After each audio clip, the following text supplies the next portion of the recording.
Let us update Kim Pao. Gaano nga ba katotoo? Paolo Avellino, niregaluhan si Kim Cho ng mamahaling singsing from Tiffany & Co. brand. Ito po ay silver ring, pero ang tanong ng karamihan, para saan nga ba itong regalo na ito? At nagiging usap-usapan sa social media kumakailan lang ang regalo nga ni Paolo kay Kim Cho. Ayon sa official source, niregaluhan nga raw ni Paolo Avellino at matagal na niya itong gustong regaluhan si Kim simula nung magkasama sila sa dalawang series.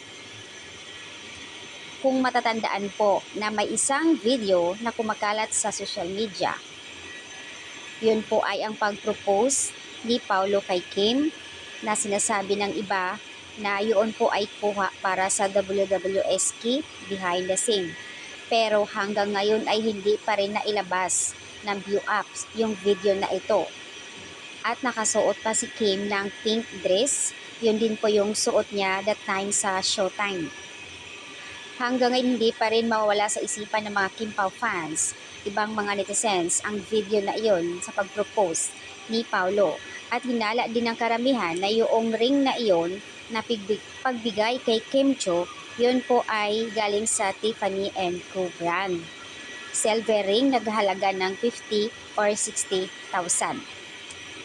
So, ayan, yung iba naman hindi naniniwala dahil nga alam naman nating lahat na ang Tiffany & Co. brand ay sobrang mahal talaga. Pero kung silver ring nga lang naman, aabot naman siya ng 60,000.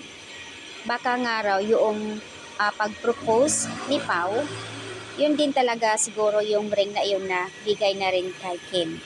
Maraming beses nakitaan ng ebidensya si Kim Cho na suot-suot niya yung silver ring na iyon. At damay na rin si Vice Ganda kasi nga siya yung nakakaalam talaga sa lahat.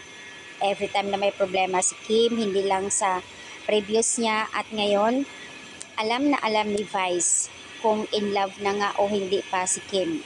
At syempre doon tayo sa regalo na sinasabi ng karamihan, may alam si Vice sa pagregalo ng Tiffany & Co. ring ni Paolo Avellino kay Chinita Princess. So forgive nga naman si Vice Ganda.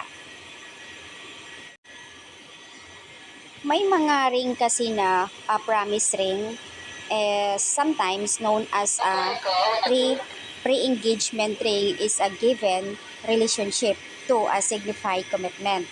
Mayroon naman ding ring na binigay na parang friend lang or kasama sa work. Sa madaling salita lang din po, kung talaga namang ring na bigay kay Kim na totoong talaga, masasabi mong sa relationship yon. At hindi naman lingid sa kaalaman ng lahat ang mga moves nila ngayon na talagang may something na nga. So, no need to explain na nga kasi alam na alam natin lahat kung kayo ay Kim Pao fans, imposibleng hindi nga natin alam ang mga galawan nila.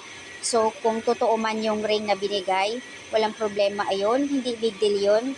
Mas maganda nga kasi nga para mayroon, kumbaga, yun ay masasabing sa relasyon nila yon. Yung iba hindi naniniwala at disagree sila at syempre sa ibang mga fandom yon. So, ayan ang update guys dito sa post at sa kumakalat ngayon sa social media.